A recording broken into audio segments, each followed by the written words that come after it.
ఇక socks paper కి సంబంధించిన కొన్ని హెడ్లైన్స్ అనేది తెలంగాణ. ఇక ఇక బుధవారం హర్మన్ ప్రీత్ సారథ్యంలో మహిళల T20 ప్రపంచ కప్ బరిలో దిగునున్న భారత్ జట్టు. ఇంకా మోహన్ లాల్ రాజీనామా, అమ్మ అధ్యక్ష పదవికి మర్యాద హీరో మోహన్ లాల్ రాజీనామా చేసిన హెడ్లైన్స్ ఇది. ఇక పుతిన్ కు మోదీ ఫోన్, రష్యా అధ్యక్షుడు పుతిన్ ప్రధాని మోదీ ఫోన్లో మాట్లాడారు. దేశాల పొడి ఉన్న అంశాలపై ఆయన చర్చించారు. ఇక ఆదాని ఆకృత్యాలు, రాజస్థాన్ బాలిక సామూహిక అత్యాచారానికి గురైంది. మరో ఘటనలో మహారాష్ట్ర నుంచి విద్యార్థిపై ఆటో డ్రైవర్ లైంగిక దాడి చేశారన్నట్టు ఒక హెడ్లైన్స్ ఇది. ఇక 81 డ్రోన్లు పాకిస్తాన్ క్షిపణిలు పై 100 డ్రోన్లు, మరో 100 క్షిపణులతో విడిచిపడ్డ రష్యా 2 రోజులు 81 డ్రోన్లతో పాటు విషయాలను ప్రయోగించిందంటూ. ఇక మగ క్రోమోజోమ్ మాయం, పురుష జాతి అంతరించిపోయే అలాంటి ఇష్టం వైపరీత్యమే దావరించిపోతుందా? కాకపోతే ఇప్పటికే కాదు, కొన్ని సంవత్సరాల తర్వాత.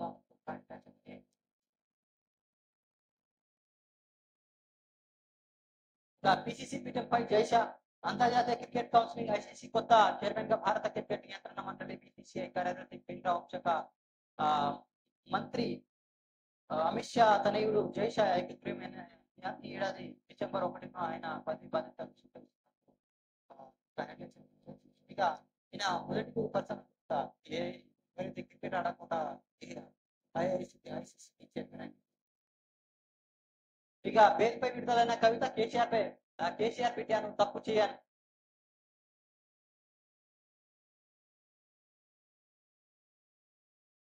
ఇక అన్నను హత్తుకొని కంట తడి పెట్టు చిత్రంలో హరిత్రావు కవిత అభిమానులు అన్నను.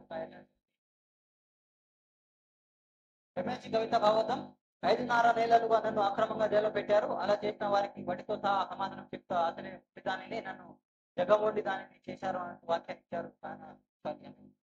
జైలు విడుదలయ్యాక మంగళవారం రాత్రి 9:11 గంటలకు తిహార్ జైలు ప్రాంగణం అంతటా ఉద్యోగ పునరుద్ధ వాతావరణం. సుమారు 5.5 నెలల తర్వాత ఎమ్మెల్సీ కవిత జైలు విడుదలై జైలు నుంచి బయటకు వచ్చారు. ఎన్నడూ ఇంతకాలం పిల్లలు కుటుంబాన్ని వదిలిపెట్టలేదు. కుమారుని భర్తను అన్న కిటి అని అనుకుంటున్నాను. ఆమె కన్నిటి పరిమితమయ్యారు. ఇక నేను కేసీఆర్ పెట్టాను తప్పు చేసే ప్రసక్తి లేదు. 5.5 నెలలు అక్రమంగా జైల్లో పెట్టారు. వారికి వడ్డీతో సహా తెప్పిస్తా అంటూ భావదానికి లోనయ్యారు. కన్నిటితో పిడికిలి బిగించి జై తెలంగాణ అంటూ ఆమె నినాదం చేయడం జరిగింది. ఇక కవిత జైలుపై సుప్రీంకోర్టు సుదీర్ఘ వాదనలు జరిగాయి. ఈడీ, సిబిఐ జాతీయ దాఖలు ఆమెకు బెయిల్ ఇవ్వడానికి నిరాకరించారు. పడుతూ సుప్రీంకోర్టు కవిత బెయిల్ మంజూరు చేసింది. ఇప్పటికే నుంచి మాజీ సీఎం కేసీఆర్ 10 నిమిషాలు ఒకసారి కేటీఆర్ హరీశ్రావు ఆమె బయట ఎంతసేపట్లో వస్తుంది. ఆమె ఎవరున్నారో ఆలోచిస్తున్నారు. ఇక బీఆర్ఎస్ నేతలు, కార్యకర్త అభిమానులు పెద్ద సంఖ్యలో బీఆర్ జైలు వద్దకు చేరుకొని డాటర్ ఆఫ్ ఫైటర్ కవితమ్మ మేమంతా నీకు అడ్డంగా ఉంటాం ప్లాకార్డ్ స్వాగతం పలికారు. ఇక జైలు నుంచి విడుదలైన తర్వాత కవిత ఢిల్లీ వసంత్ విహార్లోని బీఆర్ఎస్ పార్టీ కార్యాలయానికి వెళ్ళి ఆ పార్టీ నేతలకు భేటీ అయ్యారు. నేను ద్వారా మధ్యాహ్నం 2:45 కవిత ఢిల్లీ నుంచి హైదరాబాద్ బయలుదేరుతున్నారు. ఆమెకు శంషాబాద్ విమర్శనం నుంచి 500 భారీ ర్యాలీ స్వాగతం పలికేందుకు ఏర్పాటు బీఆర్ఎస్ నేతలు. ఇక కవిత బెయిల్, ఈడీ, సిబిఐ రెండు కేసులో మంజూరు చేసిన సుప్రీంకోర్టు. PMLA సెక్షన్ 45 ను అర్థం చేసుకోవడం తో ఢిల్లీ హైకోర్టు విఫలమైందంటూ జస్టిస్ BR గవాయ్ ధర్మాసనం సహా నిందితుడు సాక్ష్యాలు ట్రీట్మెంట్ తప్ప నేరంలో కవిత పాత్రలు ఆధారలేదు. సాక్ష్యాలను ఆమె ట్యాంపరింగ్ చేశారని ఎలా చెప్తున్నారు? నిరూపణలు చేసిన మాకు సాక్ష్యం ఎలా మార్చుతారు? ఇదేనా దర్యాప్తు సంస్థల పారదర్శకత అని ప్రశ్నించారు ధర్మాసనం. ఇక నేరారోపణ చేసిన వ్యక్తిని సాక్షి మారుస్తారా? నేను ఇష్టానుకూలంగా మరో వ్యక్తిని తీసుకొస్తారా అని చేస్తూ సదరు వ్యక్తిపై సహచర హోదా నుంచి సాక్షిగా నియమిస్తారు. ఇలా దర్యాప్తు సంస్థల పారదర్శకత ఏ ఆరోపణ అయినా న్యాయంగా సహేతుకంగా శిక్షలో ఉండాలని కోర్టు ధర్మాసనం వెల్లడించడం జరిగింది.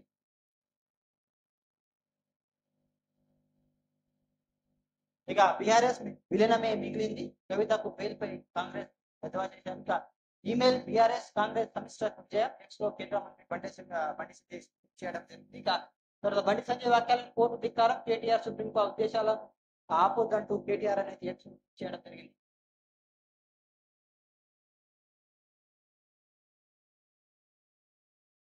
ఇక ఫిర్యాదు చేసినందుకు ఉద్యమం చేశారు.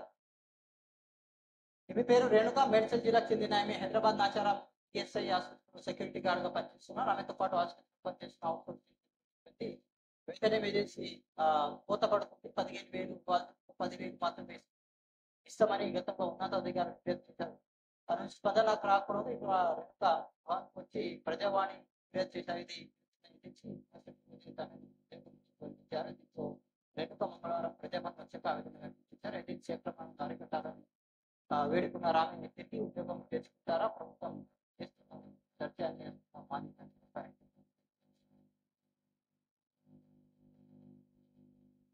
ఇక ఆర్భాటం ఎక్కువే, పరిష్కారం తక్కువే. ప్రజావాణిలో వార్తలు ఇస్తున్న పరిష్కారం కాక ఆవేదనలు జనం.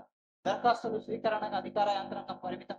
తొలి రోజు మాత్రమే కనిపించిన సీఎం మరికొన్ని రోజులు హడావుడిగా చేసిన మంత్రులు. తర్వాత నుంచి చెన్నారెడ్డి ఆధ్వర్యంలో కొనసాగుతున్న కార్యక్రమం ప్రజాభవన్ క్షేత్రస్థాయి దరఖాస్తు తీరు, వాటి పరిష్కారం వైపు చర్యలు దానిపై అస్పష్టత మళ్ళీ వస్తున్నా ఏమి తెలియడం లేదంటున్న ప్రజలు ప్రజాపాలన వాళ్ళు ఏదైతే కొన్ని వాళ్ళకి సంబంధించిన కంప్లైంట్ అనేది ఇస్తున్నారో ఆ కంప్లైంట్ అనేది వాళ్ళు చూడాలని వ్యక్తం చేస్తున్నారు. ఇక మళ్ళీ ప్రజాపాలన వచ్చే నెల 17 నుంచి 10 రోజుల పాటు రాష్ట్ర మంత్రుల నిర్వహణ ఉన్నతాధికారులతో సమీక్షలో సీఎం రేవంత్ రెడ్డి ఆదేశించారు. ఇక రేషన్ హెల్త్ కార్డు లింక్ లేకుండా అన్ని కుటుంబాలకు వివరణ సేకరణ, హెల్త్ డిజిటల్ కార్డు నేరపై బ్రాంచ్ విధానాన్ని పెంచింది. ఇక ఆరోగ్య సీఎంఆర్ఎఫ్ కార్డు ప్రతిపాదిక వెల్లడి, వ్యాధులు ఉదాసీనంగా ఉంటే సస్పెన్షన్ హెచ్చరించారు సీఎం రేవంత్ రెడ్డి. ఇక సంఘవి ఏకగ్రీవం, తెలంగాణ నుంచి ఎమ్మెల్యేల కోటలో రాజ్యసభ నుంచి కాంగ్రెస్ నేత అభిషేక్ సింఘి ఏకగ్రీవం ఎన్నికయ్యారు. ఆయన ధృవీకరణ పత్రానికి టీపీసీసీ ఎన్నిక సమన్వయకర్త నిరంజన. ఇక యువ వైద్యురాలి అత్యాచార ఘటనలో బాధ్యత వహిస్తూ పశ్చిమ బెంగాల్ సీఎం మమతా బెనర్జీ రాజీనామా చేయాలని డిమాండ్తో కోలకత్తా మంగళవారం విద్యార్థులు చేపట్టిన తబన్నా అభియాన్ హింసాత్మకంగా మారింది. రాళ్ల దాడి హింసాత్మకం అంటూ ఒక హెడ్లైన్ జరిగింది.